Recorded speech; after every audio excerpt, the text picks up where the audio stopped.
Let's be honest for a second. Most parenting advice sounds good, but falls apart in real life. It's usually delivered in clean sentences, perfect tone, and zero chaos. Be patient. Listen more. Set boundaries. Nice words, but they rarely survive a screaming toddler, a defiant teenager, or a parent who hasn't slept properly in 3 days.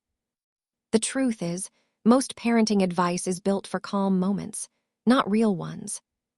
And that's exactly why it fails. Because real parenting doesn't happen in quiet rooms.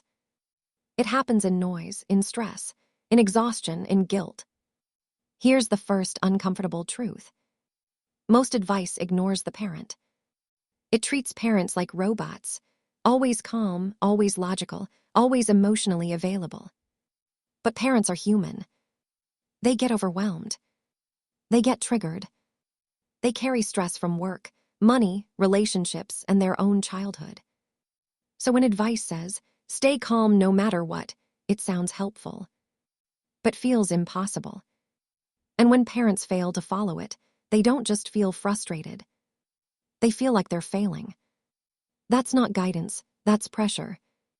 Second truth, advice often assumes perfect children. You'll hear things like, if you explain things clearly, your child will understand. If you're consistent, they'll respect boundaries. In theory, yes.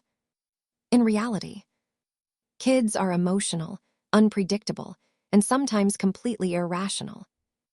They don't always listen. They don't always care about logic. And sometimes, they push limits just to see what happens. So when advice doesn't work, parents start blaming themselves. But the issue isn't you. The issue is advice that ignores how kids actually behave. Third truth, it forgets context. Parenting advice rarely accounts for cultural expectations, financial stress, work schedules, family dynamics, mental health. It assumes everyone has time, energy, and support. But many parents are just trying to survive the day. You're not choosing between good parenting and bad parenting. You're choosing between what's ideal and what's possible. And most advice doesn't respect that difference. Now let's talk about what actually works. Not perfect strategies. Not viral tips. Just real usable truths. 1. Regulate yourself first, not perfectly, just enough. You don't need to be calm all the time. But you do need to catch yourself before things escalate. That might mean pausing for 5 seconds before reacting, lowering your voice instead of raising it, walking away for a moment. Your child doesn't need a perfect parent. They need a parent who tries to stay grounded, even when it's hard. 2. Connection beats control, every time. You can force obedience, but you can't force trust. Kids listen better when they feel understood, not dominated. That doesn't mean no rules. It means rules with relationship. Instead of, because I said so. Try. I know you don't like this, but here's why it matters. It won't work instantly.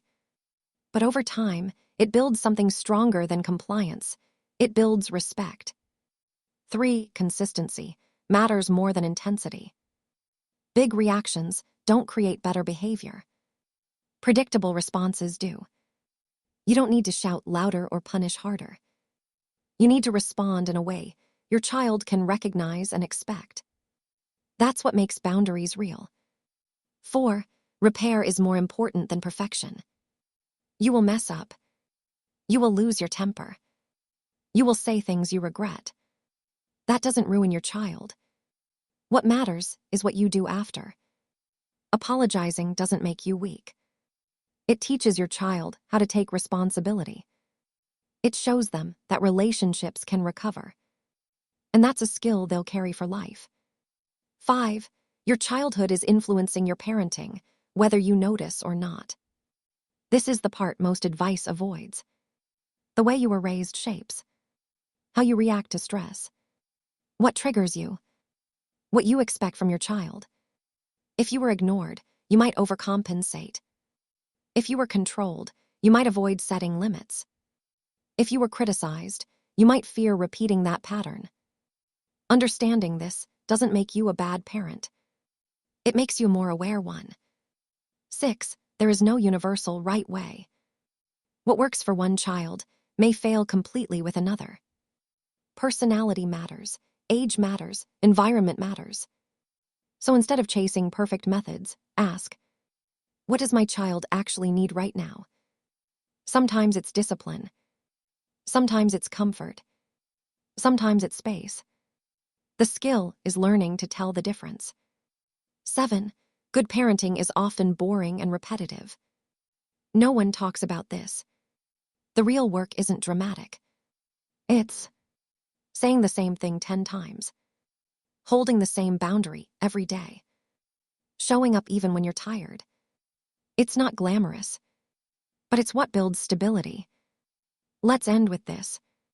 Most parenting advice isn't completely wrong. It's just incomplete. It gives you the destination, but not the messy road to get there. So if you've ever felt like you're failing because advice didn't work for you, you're not broken. You're parenting in the real world. And in the real world, progress looks like one less reaction, one better conversation, one moment of connection. That's what actually matters.